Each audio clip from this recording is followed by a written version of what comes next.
कमरे में हल्की सी रोशनी थी। गुलाब और चमेली की महक हवा में तैर रही थी। मोमबत्तियां धीमी लौ में टिमटिमा रही थीं। फूलों की सजावट ने कमरे को किसी सपने जैसा बना दिया था। मगर नैना के लिए यह सब किसी जहर जैसा था। उसका दिल जोर जोर से धड़क रहा था। हथेलियां पसीने से भीग चुकी थीं। पैर जैसे जमीन में गड़े हुए थे। आज की रात, जिसे लोग सबसे हसीन रात कहते हैं, नैना के लिए वही रात डर की रात बन गई थी। वह लाल और सुनहरे लहंगे में सजी थी, सिर झुकाए, घूंघट के पीछे बैठी। उसके होंठ बुदबुदा रहे थे। हे भगवान, यह रात चैन से कट जाए।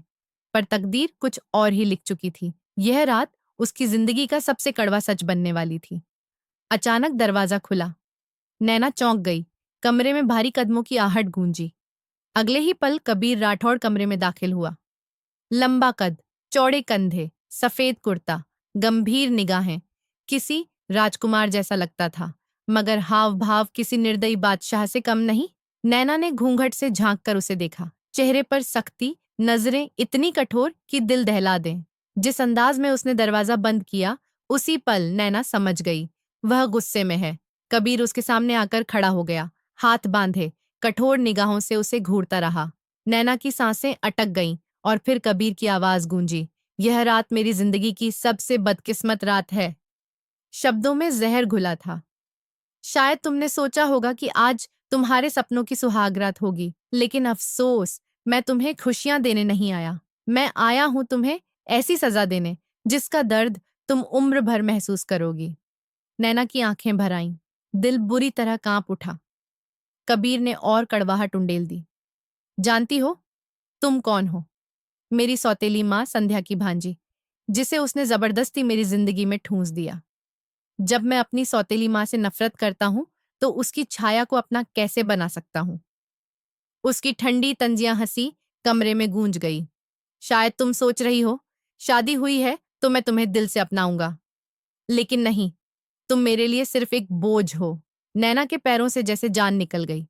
वह चाहकर भी भाग न सकी। कबीर और करीब झुका, धीरे से बोला, याद रखना, शादी हुई है तो सुहागरात जरूर होगी। आज की रात तुम मेरे बिस्तर की शोभा बनोगी, लेकिन कल मैं तुम्हें तड़पता छोड़कर चला जाऊंगा, क्योंकि मेरे दिल में तुम्हारे लिए कोई जगह नहीं। नैना की पलकों पर आंसू अटक गए। उसका वजूद कांप उठा। कबीर सीधा खड़ा हो गया। ठंडी आवाज में बोला, यह मत समझना कि मैं नरमी दिखाऊंगा। मैं वही करूंगा जो मुझे सुकून देगा, और हर पल तुम्हें याद दिलाऊंगा कि तुम मेरे लिए क्या हो, सिर्फ एक नापसंद बोझ। नैना पीछे हटने लगी, पर कबीर के कदम धीरे धीरे आगे बढ़ रहे थे। वह बिस्तर तक आ चुका था। उसकी आंखें नैना पर जमी थीं। अचानक उसने कहा, हाथ आगे करो। नैना का दिल सहम गया। वह सिर झुकाकर सिमटने लगी। अगले ही पल कबीर ने झपटकर उसका नाजुक हाथ पकड़ लिया। पकड़ इतनी सख्त कि नैना की आवाज कांप उठी। छोड़ दीजिए, प्लीज। कबीर की आंखों में नरमी का नाम नहीं था। वह कड़वी हंसी हंसा। छोड़ दूं? तुम्हें लगता है तुम्हारी मिन्नतों पर मैं अपना हक छोड़ दूंगा? सिर्फ एक रात ही तो चाहिए। अच्छे से दे दो। वैसे भी पति को खुश करना पत्नी का पहला धर्म होता है। नैना ने झटके से हाथ छुड़ाने की कोशिश की, मगर कबीर गुस्से में उसका घूंघट उतारकर दूर फेंक चुका था। पर जैसे ही उसकी नजर नैना के मासूम चेहरे पर पड़ी, वह एक पल को स्तब्ध रह गया। उसकी आंखें जैसे किसी जादू में बंद गईं। सामने चांद सा चेहरा, बड़ी बड़ी नम आंखें, भीगी पलकें, हल्के कांपते होंठ। एक ऐसी खूबसूरत मासूमियत जो बिना किसी गहने के भी दिल को कैद कर ले। कबीर ने इससे पहले भी बहुत खूबसूरत चेहरे देखे थे, शायद नैना से भी ज्यादा, मगर ऐसी मासूमियत उसने कभी नहीं देखी। उसका सख्त चेहरा उन पलों में बेजान सा हो गया, जैसे वह अपनी जगह जम सा गया हो। दिल की धड़कन एक पल के लिए ठहर गई, मगर अगली ही क्षण जैसे जादू टूटा। उसे याद रहा तो बस इतना कि यह उसकी सौतेली माँ की रिश्तेदार है, उसी औरत की जिससे वह सबसे ज्यादा नफरत करता है। उसने सख्ती से चेहरा घुमा लिया। कुछ सेकंड के लिए गहरी खामोशी छा गई। कबीर राठौड़ के बदलते भाव नैना ने भी महसूस कर ली थे। उसके दिल में उम्मीद की एक पतली सी किरण जागी, शायद आज उसे रिहाई मिल जाए। बड़ी उम्मीद के साथ नैना की कांपती आवाज उभरी, मुझे माफ कर दीजिए, प्लीज। मैंने कुछ नहीं किया। मैं दोषी नहीं हूं। मुझ पर रहम कीजिए। मगर कबीर की आंखों में फिर वही बेशुमार नफरत लौट आई। माफी? वह कड़वी मुस्कान के साथ और झुका। किस बात की माफी मांग रही हो? हाँ? नैना ने डर कर पीछे हटने की कोशिश की, मगर कबीर ने झटके से उसे अपनी गिरफ्त में ले लिया। यह मासूमियत का नाटक मेरे सामने मत करो।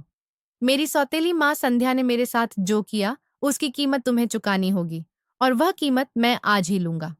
वह उसके और करीब हुआ।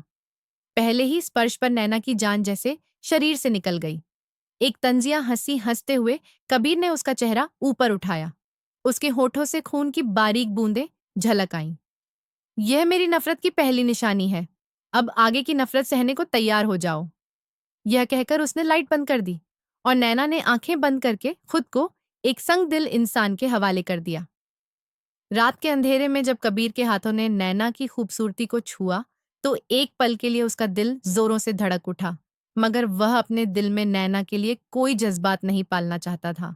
बचपन से अब तक जितनी तकलीफें उसने सही थीं, उन सब का बदला वह नैना से लेना चाहता था। कबीर का रवैया एक बेरहम जल्लाद जैसा था, जिसे जरा भी रहम महसूस नहीं हो रहा था। उसका हर स्पर्श नैना के लिए एक दर्दनाक सदमे जैसा था। वह पूरी ताकत से खुद को उससे अलग करना चाहती, मगर उसकी ताकत के सामने बेबस थी। बस, बस कीजिए, मैं इससे ज्यादा नहीं सह सकती। मगर कबीर राठौड़ पर कोई असर न हुआ। वह अपनी सौतेली माँ की नफरत में इतना अंधा हो चुका था कि इंसानियत बहुत पीछे छूट गई थी, और इस समय एक दरिंदा था जो हक के नाम पर एक निर्दोष लड़की से सब कुछ छीन रहा था। नैना, जो कभी अपनी माँ के सामने उफ तक नहीं करती थी, माँ के गुजर जाने और पिता के बिछुड़ जाने के बाद अपनी मौसी संध्या के घर आई थी, और आज उसी संध्या ने उसकी शादी अपने सौतेले बेटे से करवाई, जो अपनी कठोरता के लिए बदनाम था, और उसने वही किया जिसका नैना ने डर लगाया था। पहली ही रात उसे तोड़ कर रख दिया।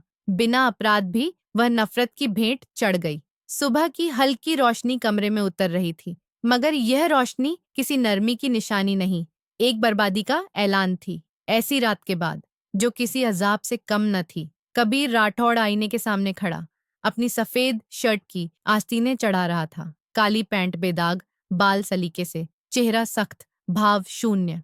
थोड़ी देर बाद हाथ में पासपोर्ट, वीजा और एक सूटकेस था। वह जाने को पूरी तरह तैयार दिख रहा था।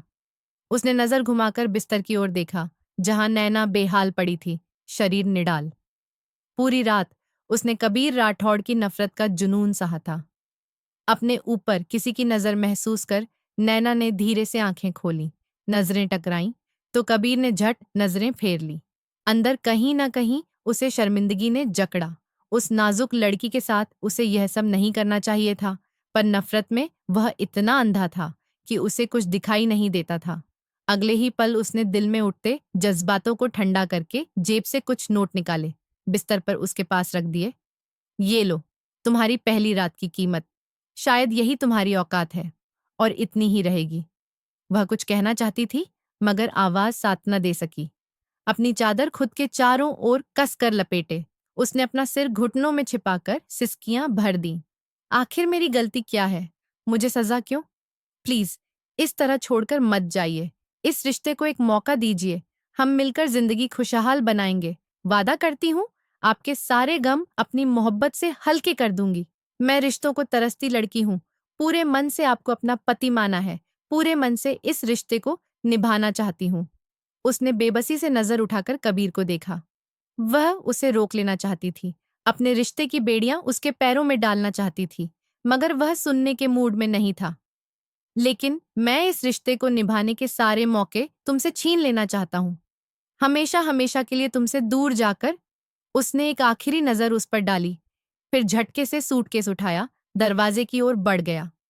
जूतों की आवाज दूर होती गई, फिर कमरे में सन्नाटा भर गया। नैना बैठी बैठी बेबसी से रो पड़ी। बिस्तर पर बिखरी चादर उसकी मजबूरी की गवाह थी, और वे नोट उसकी बेकदरी का सबूत। बाहर कार का दरवाजा बंद होने की आवाज आई, फिर इंजन की गूंज, और अगले ही पल कबीर राठौड़ सिंगापुर के लिए रवाना हो चुका था, अपनी नई जिंदगी की ओर। और नैना वहीं पीछे छूट गई, उजड़ी, बिखरी, पूरी तरह टूट चुकी। नैना की जिंदगी पहले भी बेरंग थी, अब तो और नीरस हो गई। दिन रात अपनी रफ्तार से गुजरते रहे, मगर उसे खुद का होश न रहा। 3 महीने बाद कमरे में धुंधली रोशनी फैली हुई थी, पर अंदर बैठी नैना के लिए वह रोशनी बेईमानी थी। वह खिड़की के पास एक बेजान मूर्ति सी बैठी थी, आंखें शून्य में टिकी, चेहरा बुझा बुझा, शरीर किसी अनजाने बोझ के तले दबा हुआ। समय बीत चुका था, मगर हालत जस की तस, बल्कि और बदतर। उसकी आंखों के सामने वह रात किसी खौफनाक मंजर की तरह बार बार जिंदा हो उठती। वह दरवाजा, वह बेरहम आंखें, वह जहरीले शब्द और वे वहशी पल, जब उसकी इज्जत तार तार हुई, जब वह तड़पती रोती रही, मगर कबीर राठौड़ ने जरा भी रहम नहीं किया और फिर उसे हमेशा के लिए छोड़कर चला गया। उसका दिल तेज धड़कने लगा, सांस फूलने लगी, माथे पर पसीने की बूंदें चमक आईं, सिर में तेज दर्द उठा। नहीं, नैना ने तड़प कर सिर झटका। वह सब याद नहीं करना चाहती थी, मगर वे लम्हे किसी भूत की तरह दिमाग पर हमला करते रहे। वही दर्द, वही जिल्लत, वही बेबसी, वही कबीर। नहीं, भगवान के लिए नहीं। वह सिर पर हाथ रखकर चीखने लगी, मत करो, छोड़ दो मुझे, मैंने कुछ नहीं किया, छोड़ दो। उसकी चीखों में जो तकलीफ थी, दीवारें भी कांप गई होंगी। उसकी सिसकियां कमरे से बाहर तक गूंजी। लाउंज में बैठी संध्या जी, मौसी, ने चाय का कप मेज पर रख दिया, घबराकर ऊपर भागी।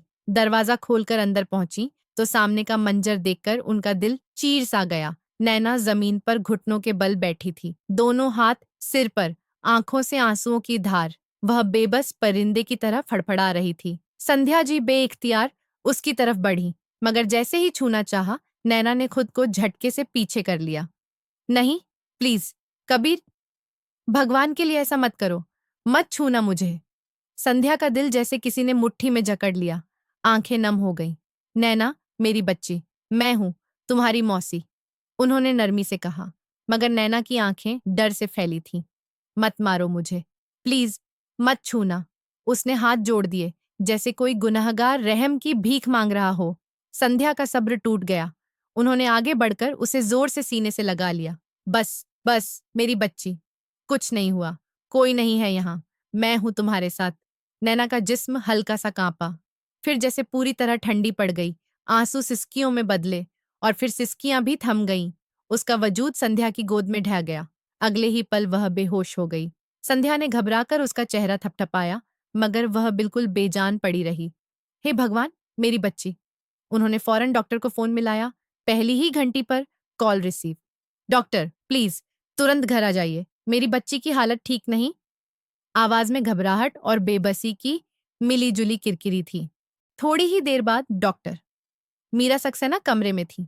सफेद कोट, चेहरे पर संजीदगी, प्रोफेशनल ठहराव। वह नैना का चेकअप कर रही थी। नैना बिस्तर पर लेटी थी, आंखें बंद, चेहरा सफेद, जैसे खून की एक बूंद भी न बची हो। संध्या जी सिरहाने बैठी थी, आंसू रोकने की नाकाम कोशिश करती हुई। डॉ मीरा ने गहरी सांस ली, चेहरे पर उलझन सी। संध्या जी, आपको इनका बहुत ख्याल रखना होगा। उनका लहजा ठहरा हुआ था। मैं मैं समझ रही हूं, मगर हुआ क्या है अचानक? संध्या की बेचैनी बढ़ती गई। डॉ मीरा ने क्षण भर उन्हें देखा, जैसे शब्द चुन रही हों, फिर धीरे बोली, ये इस वक्त गंभीर मानसिक तनाव और शारीरिक कमजोरी से गुजर रही है। इन्हें सही वक्त पर खाना, भरपूर आराम और सबसे बढ़कर मानसिक सुकून चाहिए। मगर इतनी कमजोर क्यों है? और ये इस हालत से आपका क्या मतलब? संध्या जी के दिल में अनजाना डर समा गया। डॉक्टर मीरा कुछ पल खामोश रहीं, फिर गहरी सांस लेकर बोली, क्योंकि ये उम्मीद से है, संध्या जी। कमरे में सन्नाटा उतर आया। संध्या का दिल जैसे धड़कना भूल गया। क्या? उनके होंठ कांपे। सच कह रही हैं डॉक्टर? डॉक्टर, मीरा ने सिर हिलाया। जी, और इनकी हालत बहुत नाजुक है। अगर ऐसे ही चलता रहा तो बच्चा शायद बच न सके। आपको हर हाल में इनका ख्याल रखना होगा। खाने पीने का खास ध्यान, कोई दबाव नहीं, वरना इनके लिए बहुत खतरा हो सकता है। कुछ और जरूरी हिदायतें देकर डॉक्टर मीरा ने नैना पर हमदर्दी भरी नजर डाली और चली गई। संध्या ने कांपते हाथों से नैना के माथे पर हथेली रखी, आंखों में गहरी शर्मिंदगी उतर आई। उनकी आवाज फुसफुसाहट सी, मेरी बच्ची, तुम मेरे पापों की भेंट चढ़ गई हो। उनकी आंखों के सामने अपना अतीत घूम गया।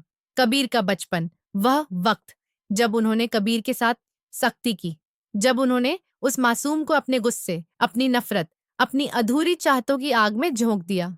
उसे अनसुना किया, तनाव दिया, दिल जख्मी किया। और आज मेरा अपना खून उसी अंजाम में पड़ा है। उनकी आंखों से आंसू झरने लगे। क्या यही मेरी गलतियों की सजा है? उन्होंने ठंडी सांस लेकर नैना के माथे को चूमा, जैसे हर खता का प्रायश्चित कर रही हो। मैंने कबीर के साथ जो किया, शायद उसी का बदला वह तुम्हें इस तबाही की राह पर धकेल कर ले रहा है।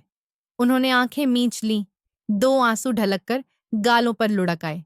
वक्त धीरे धीरे गुजरता रहा। नैना को संभालना संध्या के लिए बहुत मुश्किल था। जब उसे पता चला कि वह मां बनने वाली है, वह बहुत रोई। उसे यह बच्चा नहीं चाहिए था, क्योंकि वह उस नफरत की निशानी था जो शादी की पहली रात उस पर उंडेल दी गई थी।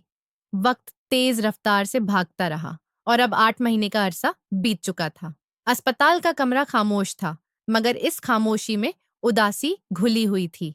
नरम सफेद रोशनी कमरे में फैली। बिस्तर पर नैना गहरी नींद में, चेहरा पीला, आंखों के नीचे गहरे साए। वह बेहद कमजोर लग रही थी, जैसे महीनों की तकलीफ और थकान ने उसके वजूद को निचोड़ दिया हो।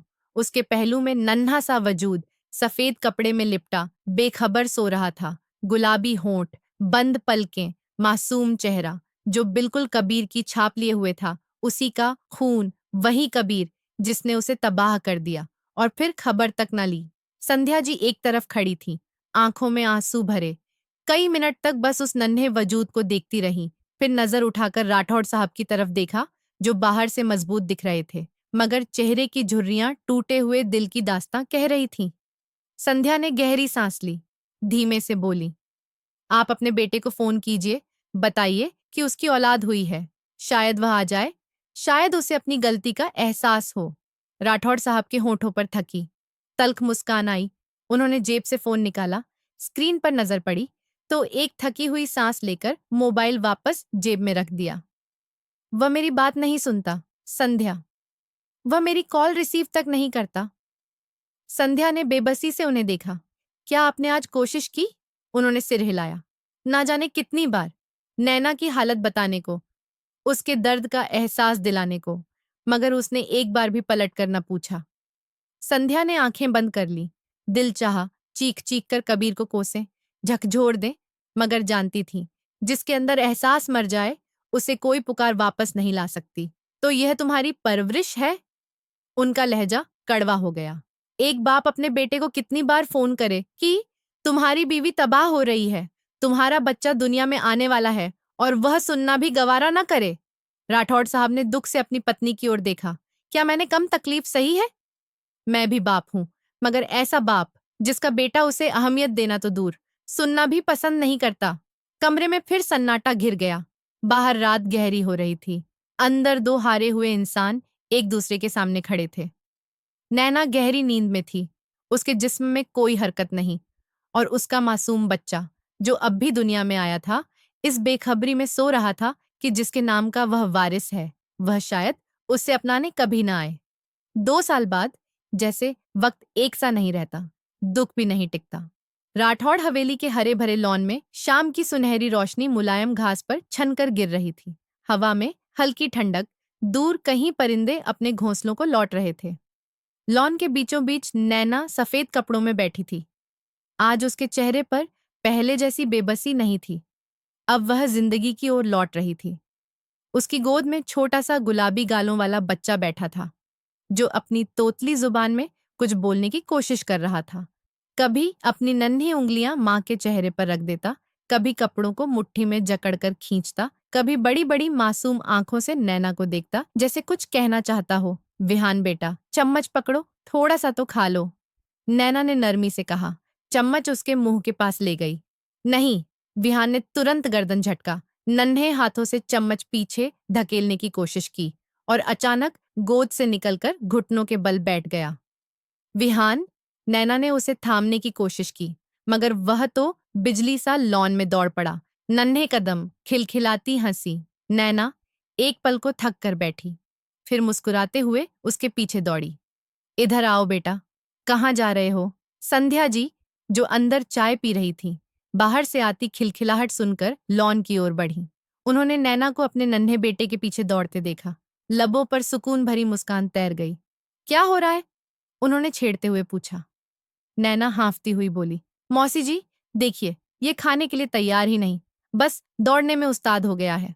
संध्या हंसते हुए आगे बढ़ी, झट से विहान को गोद में उठा लिया। छोटे नवाब, इतनी शरारत क्यों कर रहे हो अपनी माँ के साथ? विहान ने बड़ी बड़ी आंखें घुमाकर उन्हें देखा, फिर खिलखिलाकर हंस पड़ा, जैसे उसे मालूम हो वह सबका चहेता है। अब देखना, तुम्हें खाना कैसे खिलाती हूँ। संध्या ने शरारत से कहा। नैना को आंख मारी। दोनों ने मिलकर जबरदस्ती चम्मच विहान के मुंह के पास किया।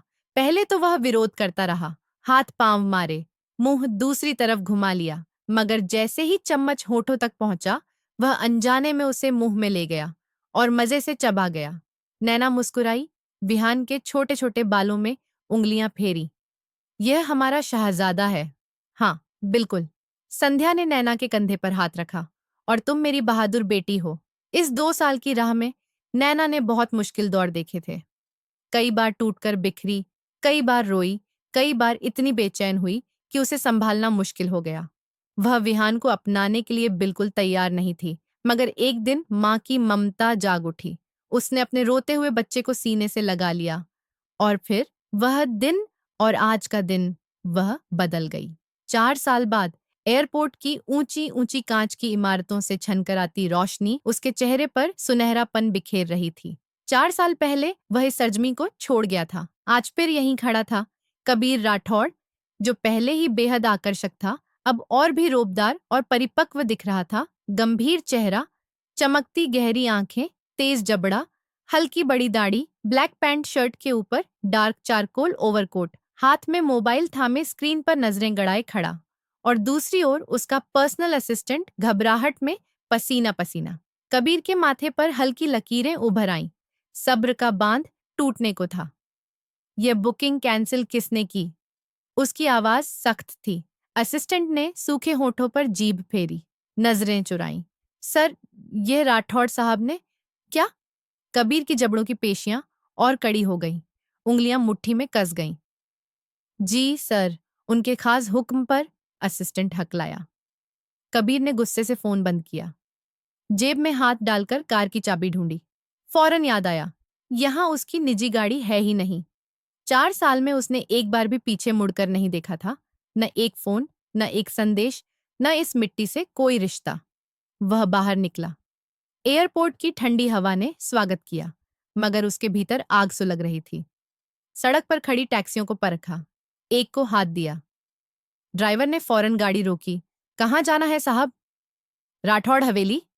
ड्राइवर ने एक पल उसे पहचानने की कोशिश की, फिर सिर झुकाकर दरवाजा खोल दिया। गाड़ी में बैठते ही कबीर ने लंबी सांस ली, सीट से टेक लगाया। सिंगापुर की बिजनेस लाइफ ने उसकी शख्सियत को और ठोस बना दिया था, पर दिल के किसी कोने में अब भी एक खालीपन था, जिसे वह खुद पहचानना नहीं चाहता था। शीशे से बाहर देखते हुए उसने खुद से बुदबुदाया, शायद यहाँ लौटना गलती है। उसे क्या खबर, किस्मत उसे किसी बड़े मकसद से खींच लाई है। उसका अतीत ही नहीं, उसका भविष्य भी यहीं उसका इंतजार कर रहा था। एक नन्हा सा वजूद, उसके खून का टुकड़ा, जिसकी हंसी में शायद वह नरमी थी जिसे वह खो चुका था। हवेली के भारी लोहे के दरवाजे पर कार के टायर रुके। गार्ड ने फुर्ती से गेट खोला और सामने खड़े शख्स को देख दंग रह गया।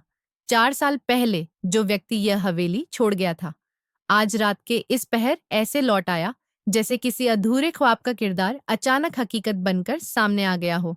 कबीर राठौड़ ने एक सरसरी नजर गार्ड पर डाली और चुपचाप अंदर बढ़ गया। पीछे उसका असिस्टेंट धीमे कदमों से। गेस्ट रूम में जाओ, सुबह मिलते हैं, उसने सपाट लहजे में कहा और खुद अपने पुराने कमरे की ओर चल दिया। उसे यकीन था वहां आज भी वही तन्हाई होगी। दरवाजे तक पहुंचा, हल्का सा धक्का, और जैसे ही भीतर कदम रखा, मध्यम रोशनी में एक नाजुक सा औरत का वजूद दिखाई दिया, बिस्तर पर नींद में डूबी हुई। कबीर की सांस जैसे थम गई। नैना। उसका दिल अजीब ढंग से बेचैन हो उठा।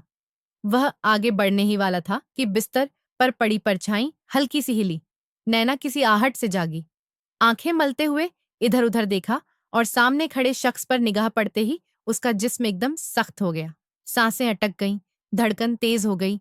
उसने भ्रम समझकर दोबारा पलकें झपकाईं, मगर सामने खड़ा शख्स सच में कबीर राठौड़ था। वह पति जिसे वह 4 साल पहले दिल और जिंदगी से निकाल चुकी थी, आज उसी कमरे में, उसी दरवाजे के आगे खड़ा था। उस रात के जख्म, बेबसी, बेइज्जती, सब कुछ एक झटके में लौट आया। वह खौफजदा निगाहों से उसे देखने लगी। कबीर की नजरें नैना पर जमी थीं, मगर अगले ही पल वे नैना के बराबर में सोए एक छोटे से मासूम वजूद पर ठहर गईं। वह 2 कदम आगे बढ़ा। नैना डरकर और पीछे खिसक गई, आंखों में इल्तिजा, हाथ कांप रहे। कबीर का पूरा ध्यान अब उस मासूम चेहरे पर था। यह कौन है? उसका लहजा ठंडा था, पर भीतर एक अनजानी कपकपी, जैसे वह खुद अपने सवाल से डर रहा हो। नैना की जुबान जैसे जकड़ गई, होंठ कांपे, मगर आवाज न निकली। कबीर के चेहरे पर रंग बदल रहे थे, गुस्सा, हैरानी, बेयकीनी। नैना समझ नहीं पा रही थी उस क्षण उसकी हालत क्या है। कमरे में मौत सी खामोशी थी, मगर कबीर के भीतर तूफान उठा। वह बेसब्री से आगे बढ़ा, नजरें नैना और उस नन्हे वजूद के बीच पेंडुलम सी घूमी। कौन है यह? इस बार आवाज धीमी, मगर भीतर धड़कते ज्वालामुखी की गर्मी लिए। नैना की सांसें अटक गईं। उसने उसकी आंखों में जलते शोले देखे और सहमकर और पीछे हो गई। मैंने पूछा, ये कौन है? अब उसका स्वर कठोर, सवाल का वार और गहरा। नैना की नजरें जमीन पर, होंठ सिले। कबीर की बर्दाश्त टूट गई। वह झटके से आगे बढ़ा, उसका बाजू कसकर पकड़ लिया, झकझोर कर खड़ा किया। नैना, यह बच्चा कौन है? उसकी आवाज गुस्से से भरी हुई। नैना ने आंखें बंद कर लीं, आंसू गालों पर ढलक आए। कबीर की गिरफ्त और कस गई। विहान, आपका बेटा? वह हिचकियों में रोते रोते बोल पड़ी। क्या? कबीर का दिल एक पल को थमसा गया। मेरा बेटा? उसकी आवाज कांपी। कमरे में जैसे धमाका हुआ। कबीर की पकड़ ढीली पड़ गई। वह पलकें झपकाना भूल गया, बेयकीनी से 1 कदम पीछे हट गया, मानो अपने ही वजूद की सच्चाई से भागना चाहता हो, मगर सच्चाई उसे जकड़ चुकी थी। यह मेरा बेटा। अब उसकी आवाज फुसफुसाहट। नैना ने भीगी आंखें उठाकर हल्का सा सिर हिलाया, और कबीर का दिल किसी ने मुट्ठी में भींच लिया। नन्ही बंद मुट्ठियां, गोल मटोल गाल। विहान, उसके होठों से अनजाने में निकला, जैसे सच को स्वीकार करने की कोशिश। उसकी नस, उसका लहू, उसका टूटा अतीत, सब कुछ इस नन्हे से वजूद में सांस ले रहा था। वह सांस लेना भूल गया, दिल में उठते तूफान को समझ न पाया, और नैना अब भी सहमी हुई, रोती आंखों से उस इंसान को देख रही थी जिसने पहले उसकी दुनिया उजाड़ दी, और आज उसकी दुनिया उसके सामने सांस ले रही थी। वक्त जैसे थम गया। कबीर अपनी जगह जड़, नजरें बेटे पर, और फिर वह एक झटके में बिस्तर के पास पहुंचा, झुककर अपने बेटे को बाहों में उठा लिया। जैसे ही उसने उस नन्हे को सीने से लगाया, एक अनोखा एहसास भीतर उतर गया। वह जो हमेशा कठोर था, जिसकी आंखों में कभी आंसू नहीं, जो अपनी सौतेली माँ की सख्ती चुपचाप सहता रहा, वही कबीर राठौड़ आज अपनी औलाद को बाहों में भरकर रो रहा था। मेरा बेटा, मेरा विहान। वह धीमे से बुदबुदाया, जैसे खुद को यकीन दिला रहा हो। यह हकीकत है, सपना नहीं। नैना हतप्रभ। उसने कभी सोचा न था, जो इंसान 4 साल पहले उसे इस हाल में छोड़ गया, वह इस तरह लौटेगा। वह तो समझी थी, वह कभी आया भी तो इस बच्चे को अपनाने से इनकार करेगा, पर यहाँ तो सब उलटा था। कबीर अपनी जिद, बेरुखी, सब भूल चुका था, अपने बच्चे को और कसकर सीने से लगा लिया। नन्हा सा विहान जाग गया। कबीर के मजबूत बाजुओं में आते ही वह जोर से रो पड़ा। नन्ही मुट्ठियां हवा में बेतरतीब हिलने लगीं, आंखों में बेचैनी। शायद वह इस अनजान छुअन, इस अलग महक, इन नई बाहों से घबरा गया था। मेरे बेटे, मैं हूं, तुम्हारा पापा। कबीर की आवाज कांपी। उसने बच्चे के बालों पर हल्की हथेली फेरी। नैना के आंसू एक तक बहते रहे, दिल में अजीब हलचल। 4 साल पहले जो मर्द बेखबर था, आज अपनी औलाद के लिए इतना नरम कैसे? कबीर ने धीरे धीरे उसे झुलाया, लेकिन विहान रोता रहा। उसके लिए यह सब नया था। कबीर की आंखें भीग उठीं। उसने बहुत सावधानी से विहान को नैना की गोद में लौटा दिया, मानो कोई बहुत नाजुक चीज रख रहा हो। नैना ने फौरन बेटे को थामा, उसे बाहों में समेटा, माथा चूमा। कबीर ने गहरी सांस लेकर यह मंजर देखा, जैसे कोई चमत्कार। आंसू खामोशी से गालों पर खिसक आए, दिल किसी अनदेखे बोझ तले दबा सा लगा। नैना की छुअन और हल्के झुलाने से विहान शांत होने लगा। पलकों पर नींद उतर आई, नन्हे होंठ ढीले, सांसें गहरी। वह फिर नींद की गोद में खो गया, माँ की गोद की हिफाजत में। कबीर ने लंबी सांस ली। अचानक भीतर एक बेचैनी उठी। उसने एक झटके से नैना का हाथ पकड़ लिया। नैना चौंकी, आंखों में घबराहट। क्यों नहीं बताया मुझे? कबीर की आवाज धीमी मगर सुलगती आंख। क्यों नहीं बताया कि तुम माँ बनने वाली हो? क्यों नहीं बताया कि मेरी औलाद इस दुनिया में आ चुकी और अब इतनी बड़ी भी हो गई? नैना की आंखों में गुस्सा तैर गया। वह आदमी जो सब छोड़कर चला गया था, आज किस हक से पूछ रहा था? बताओ नैना, मैं पूछ रहा हूं। इसीलिए नहीं बताया क्योंकि उस हक के लायक आप थे ही नहीं। उसने उसकी आंखों में आंखें डालकर कहा। शायद मां बनकर वह और बहादुर हो गई थी, वरना कबीर के सामने खड़े होने की हिम्मत कहाँ थी। पर अब वह डटी रहा करती थी। कबीर ने उसकी कलाई जोर से दबाई। वह छुड़ाना चाहती, पर पकड़ मजबूत। भले मैं रिश्ता तोड़कर गया, फिर भी रिश्ता था, और यह बच्चा मेरा खून था। अगर खून था तो आपने कभी मुड़कर यहाँ की खैर खबर क्यों नहीं ली? मौसी और अंकल ने आपको कितनी कॉल्स की, मैसेज किए, पर आपने कभी रिसीव तक नहीं किया, एक जवाब तक नहीं भेजा। कबीर हैरान रह गया। झूठ बोल रही हो नैना। उसका पुराना ठंडा लहजा लौट आया। नैना का दिल दहल गया। वही कबीर जो 4 साल पहले उसे रौंद कर गया। मैं झूठ नहीं बोल रही, हमने बहुत कोशिश की, लेकिन आपने हमें मौका ही नहीं दिया। आपने खुद सब कुछ नजरअंदाज किया, और अब मुझ पर इल्जाम। कबीर का मन एक पल को डगमगाया। क्या सचमुच उसने सब अनदेखा किया? क्या वह इतना अंधा हो गया था कि महसूस ही न कर पाया पीछे कितनी बड़ी घटना हो चुकी है? और अगर मैं खुद ना आता, तो क्या तुम सारी उम्र मेरे बेटे के बारे में नहीं बताती? उसकी आवाज कड़वी। नैना ने सोते हुए विहान पर नजर डाली। ममता से भीगा दिल। अगर आप सच में हमें जानना चाहते तो खुद लौट कर आते। मैंने किसी के रास्ते में दीवार नहीं बनाई। दीवार आपने खड़ी की थी। वह जब बोलने पर आई, रुकने का नाम नहीं। शायद हालात से लड़ते लड़ते वह थक चुकी थी, इसलिए वह खुलकर बोल गई। कबीर ने गहरी सांस ली। कुछ कहना चाहा, पर शब्द साथ छोड़ गए। उसने बेटे पर एक भरपूर नजर डाली, फिर कुछ ठानता सा चुपचाप कमरे से निकल गया। राठौड़ हवेली की सुबह हमेशा की तरह शांत थी। डाइनिंग टेबल पर संध्या जी और राठौड़ साहब खामोशी से नाश्ता कर रहे थे, चेहरों पर थकान और बीते वक्त की गहरी लकीरें। तभी दरवाजे की तरफ से आहट हुई। दोनों ने नजर उठाई और सामने का मंजर देखकर जैसे शरीर में सनसनी दौड़ गई। कबीर राठौड़ सफेद कुर्ता पायजामा पहने पूरी आत्मविश्वास के साथ कमरे में आया और चुपचाप कुर्सी खींचकर बैठ गया।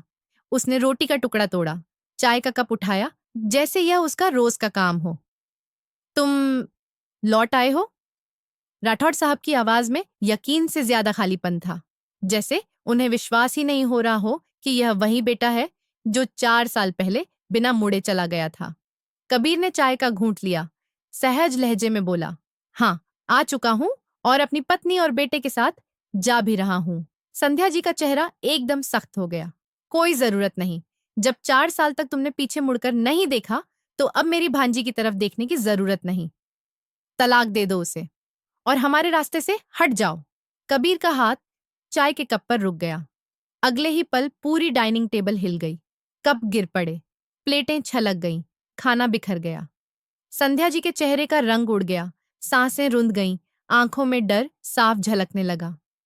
मैं वह छोटा कबीर नहीं जो डर के मारे चुप रहता था। उसकी आवाज घर की दीवारों तक गूंज गई। अब मैं 31 साल का कबीर हूं, और पल भर में किसी की भी हिम्मत कुचल सकता हूं। संध्या जी के हाथ कांपने लगे, होंठ हिले, पर शब्द नहीं निकले। राठौड़ साहब तुरंत उठे, कबीर का हाथ थाम लिया।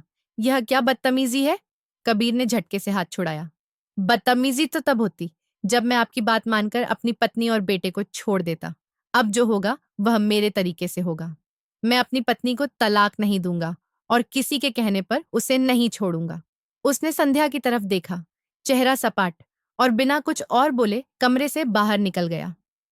अगले दिनों में हवेली पर एक अनकहा तनाव छा गया। कबीर ने अपने पर्सनल असिस्टेंट को दिन रात काम पर लगा दिया। कागजात, फॉर्म, पुलिस वेरिफिकेशन, नोटरी, सब कुछ चुटकी में निपट रहा था। विहान के लिए नए पासपोर्ट, नैना के दस्तावेज update, sponsorship letter, invitation, medical और फिर कनाडा के लिए वीजा, सब कुछ तेज रफ्तार से। हवेली में फुसफुसाहटें घूमती रहीं। कोई कहता यह वही कबीर है, कोई कहता अब तो बात उससे उसकी नजर भी नहीं मिलती। पर कबीर को किसी की परवाह नहीं थी। नैना ने कई बार साफ साफ मना किया। जब 4 साल पहले मुझे अकेला छोड़ दिया गया था तो अब क्यों लौटकर अधिकार जताया जा रहा है? मैं नहीं जाऊंगी। उसकी आंखों में वही ठहरापन था जो वर्षों की तकलीफें किसी को दे जाती हैं। मैं तुम्हें जबरदस्ती नहीं उठा रहा, कबीर ने एक शाम बहुत सधा हुआ कहा। मैं सिर्फ वह कर रहा हूं जो मुझे पहली ही रात कर देना चाहिए था, तुम्हारा हाथ पकड़कर साथ चलना। रिश्ता साथ के नाम से नहीं, एहतिराम से चलता है। नैना का जवाब कड़वा था, लेकिन वह खुद जानती थी विहान के लिए फैसले अक्सर दिल से नहीं, दिमाग से करने पड़ते हैं। राठौड़ साहब ने एक लंबी ठंडी सांस ली। जा बेटी, जहां तुम्हारे बच्चे के लिए जरा सा भी सुकून हो, वहां जाना चाहिए। 12 दिन के भीतर टिकटें बुक हो गईं। सीधी उड़ान, मुंबई से टोरंटो। एयरपोर्ट पर संध्या जी का चेहरा पत्थर सा हो गया। नैना को गले लगाते हुए भी उनकी आंखें नम थीं। बेटी, खुश रहना और अपने दिल को सुनना। राठौड़ साहब ने विहान के सिर पर हाथ फेरा। नर्म मुस्कान। इतना बड़ा मर्द बनना कि अपनी माँ की आंख कभी न भीगे। विहान ने समझा, न समझा, मगर अपनी नन्ही हथेलियां दादा की दाढ़ी पर रखकर खिलखिला दिया, जैसे कह रहा हो मैं यही हूं। उड़ान भरते समय नैना खिड़की के पास बैठी थी, विहान उसकी गोद में, नींद में धीमी सांसें। कबीर ने बीच की सीट से उन्हें देखा। कुछ कहने को होंठ खुले, फिर बंद। वह पानी का बोतल उसके सामने सरकाता, पर नैना की नजरें बादलों पर टिकी रहीं।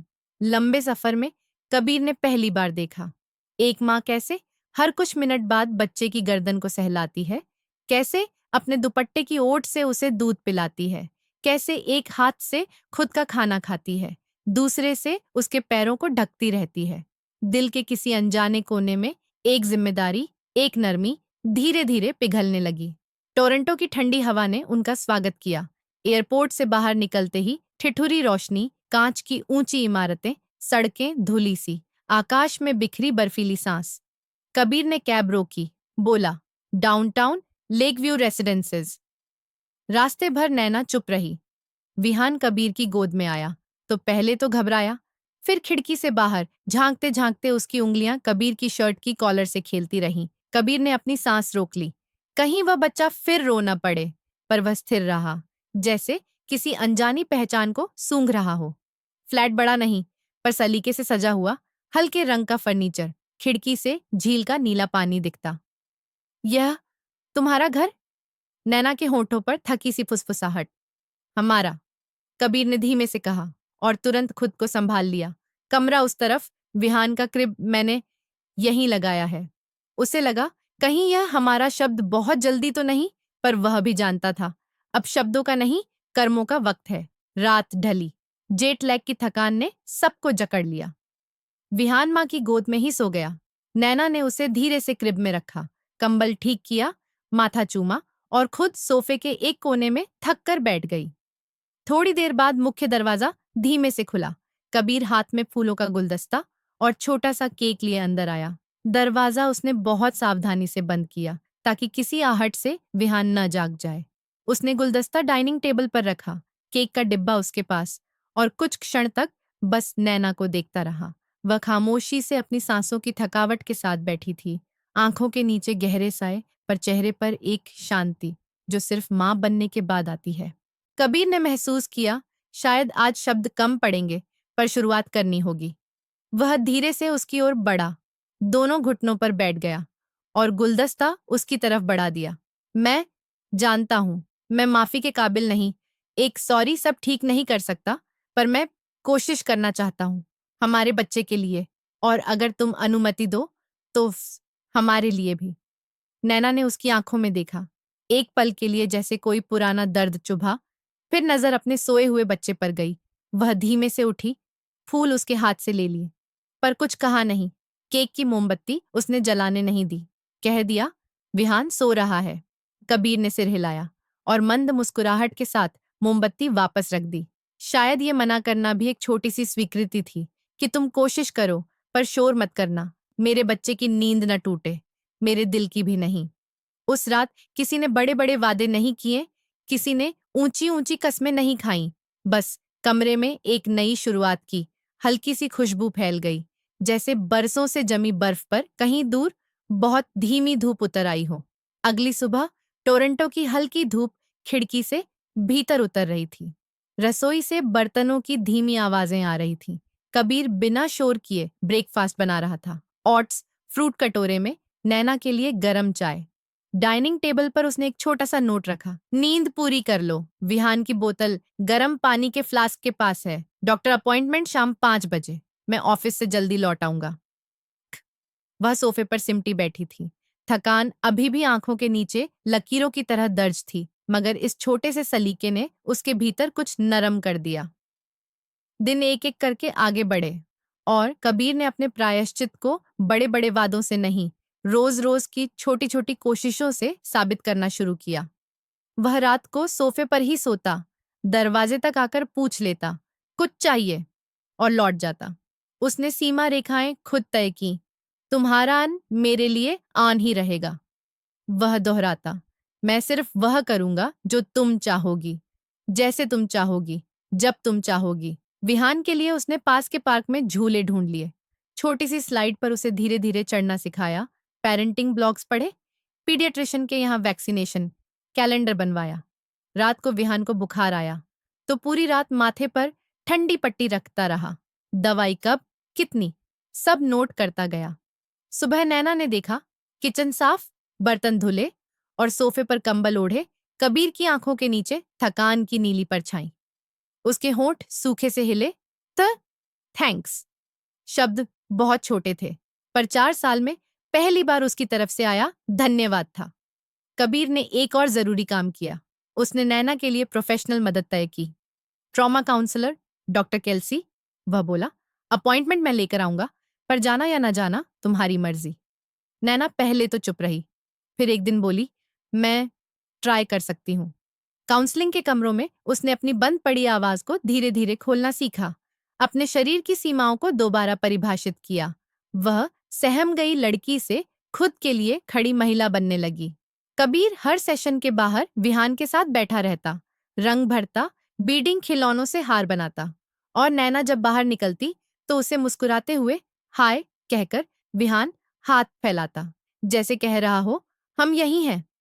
कबीर ने अपने अतीत की सफाई भी की। राठौड़ साहब को वीडियो कॉल की, डैड, मैंने आप सबसे मुंह मोड़कर गलती की। उसकी आवाज भर्रा गई। जो फोन नहीं उठाए, जो मैसेज नहीं पढ़े, वह मेरी कायरता थी। संध्या से बात करते हुए उसने पहली बार शब्द चुने। आपने मेरे बचपन में जो सख्ती की, उसका गुस्सा मैंने दूसरों पर उतारा। यह भी मेरा अपराध है, पर अब मैं वही सिलसिला तोड़ रहा हूँ। जुल्म का नहीं, रहम का वारिस बनना चाहता हूँ। दूसरी तरफ की चुप्पी में पुराने घावों की खुरचना भी थी और मरहम की पहली ठंडी फुहार भी। टोरंटो की पहली बर्फ ने बालकनी की रेलिंग पर नरम परत बिछा दी।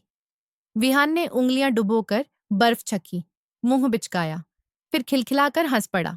कबीर ने जल्दी जल्दी गाजर की नाक, काली बटन आंखें और ऊनी टोपी के साथ एक छोटा सा स्नोमैन बनाया। विहान ने उसका हाथ थामा, डड्डा। वह पहली बार साफ बोला। नैना की पलकों पर नमी उतर आई। उसने चुपचाप चाय का मग कबीर के पास सरका दिया। ठंडी लग जाएगी। कई महीनों तक यह सिलसिला यूं ही चला। कबीर सुबह विहान को डेकेयर छोड़ता, लंच में घर लौटकर दाल चावल रख जाता, शाम को लौटकर बर्तन धोता और रात को विहान को कहानी सुनाता। एक था नन्हा बादल। कहानी खत्म होते होते वह खुद भी सो जाता, हाथ में कहानी की किताब लिए। नैना धीरे धीरे पिघल रही थी। बर्फ के नीचे बहता पानी अपना रास्ता बना रहा था। एक रात वह दरवाजे तक आई और बहुत धीमे से बोली, आज सोफे की जगह गेस्ट रूम में सो जाओ। कंधे के दर्द के लिए नरम गद्दा जरूरी है। यह भी एक भरोसे की सीढ़ी थी, छोटी पर पक्की। एक शाम कबीर ऑफिस से लौटा, हाथ में छोटे छोटे गमले, बेसिल, मिंट, सिलेंट्रो। उसने बालकनी में जड़ी बूटियों का कोना बनाया। नैना ने पहली बार उसके साथ खड़े होकर मिट्टी में उंगलियां डुबोईं। माँ, माँ का कहना है, ताजी पुदीना चाय में जन्नत घोल देता है। वह मुस्कुराई। वाक्य में माँ कहते हुए पहली बार उसकी आवाज में पुराना अपनापन लौटा। कबीर ने उसी मुस्कुराहट में धीमे से कहा, और तुम्हारे कहने से मुझे जीने की वजह मिलती है।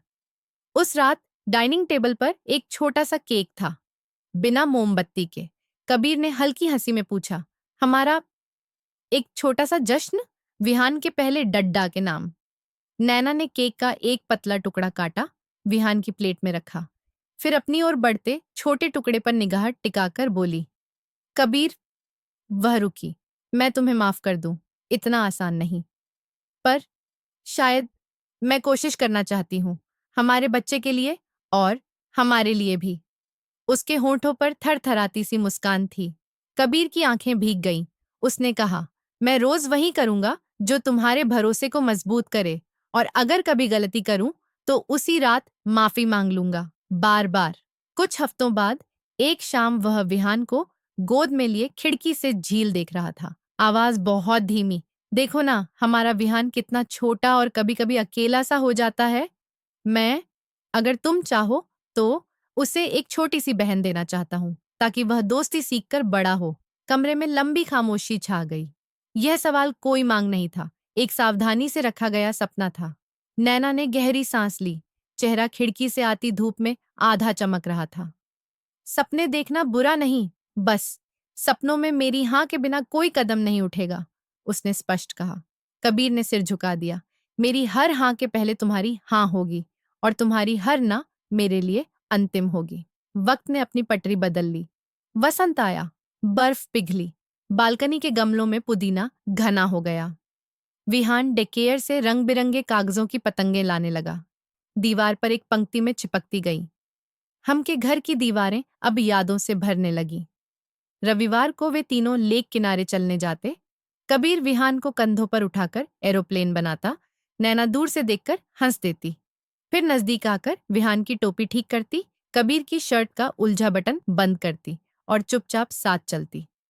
हाथों के बीच हवा का एक पतला फासला बचा रहता, जो हर हफ्ते थोड़ा थोड़ा कम होता जाता। एक रात, बहुत रात गए, विहान सो चुका था। बालकनी में हल्की हवा चल रही थी। नैना ने धीरे से कहा, कबीर, हम एक नई शुरुआत कर सकते हैं। उसकी आवाज में डर भी था और साहस भी। कबीर ने तुरंत हाथ जोड़ दिए, जैसे कोई वर मांग रहा हो। धन्यवाद, मैं इस शुरुआत को हर रोज बचाऊंगा। उसने पास रखा दुपट्टा नैना के कंधों पर सरका दिया। फासला उस रात हवा से भी हल्का रह गया। महीने बीते। नैना की हंसी अब घर में रोज गूंजती। डॉ केल्सी ने धीरे धीरे काउंसलिंग की आवृत्ति कम कर दी। रेजिलियंस अब किताबों का शब्द नहीं, उसके जीवन का हिस्सा हो चुका था। संध्या और राठौड़ साहब के साथ नियमित वीडियो कॉल्स होने लगे। विहान दादा दादी कहकर स्क्रीन चूमता, संध्या मुंह ढककर रो देती, राठौड़ साहब चुपचाप चश्मा उतारकर आंखें पोंछ लेते। एक शाम कबीर ने कैमरे के सामने झुककर कहा, मैंने आपके घर से बेटी ली थी, उसे दुख दिया, अब उसे उसी सम्मान से लौटा रहा हूं, मगर इस बार उसका घर वहीं रहेगा जहां वह मुस्कुराए। और जब वह दिन आया, जब नैना ने अपने हाथ कबीर के हाथ में रखकर धीमे से कहा, हाँ, अब हम हमारे विहान के लिए एक छोटी सी बहन की कोशिश कर सकते हैं, तो यह किसी जश्न की रात नहीं, बहुत सरल, बहुत शांत सा संकल्प था। सीमाओं का सम्मान, सहमति की स्पष्टता और एक दूसरे के साथ की सचेत गर्माहट के साथ। बातों, सलाहों, डॉक्टर की मार्गदर्शन और बहुत सारी सावधानियों के बीच उन्होंने अपने रिश्ते में पहली बार बिल्कुल बराबरी से कदम रखा, जहां डर से ज्यादा भरोसा था और बिखराव से ज्यादा जोड़ था। कहानी यहीं थमी नहीं, पर ठहर गई उस बिंदु पर जहां एक दरिंदा सा अतीत इंसान बनना सीख चुका था, जहां एक टूटी सी लड़की अपने लिए बोलना सीख चुकी थी, जहां एक नन्हा बच्चा अपने डड्डा के कंधों पर बैठकर दुनिया को बेखौफ देखना सीख रहा था। माफी किसी रबर की तरह पिछली स्याही मिटा नहीं पाती, पर रोज रोज की कोशिशें उसी पन्ने पर नए अक्षर लिख देती हैं, थोड़े टेढ़े मेढ़े बट सच्चे। तो दोस्तों, यह थी आज की कहानी। इस कहानी पर आपकी क्या राय है? कमेंट में जरूर लिखिए।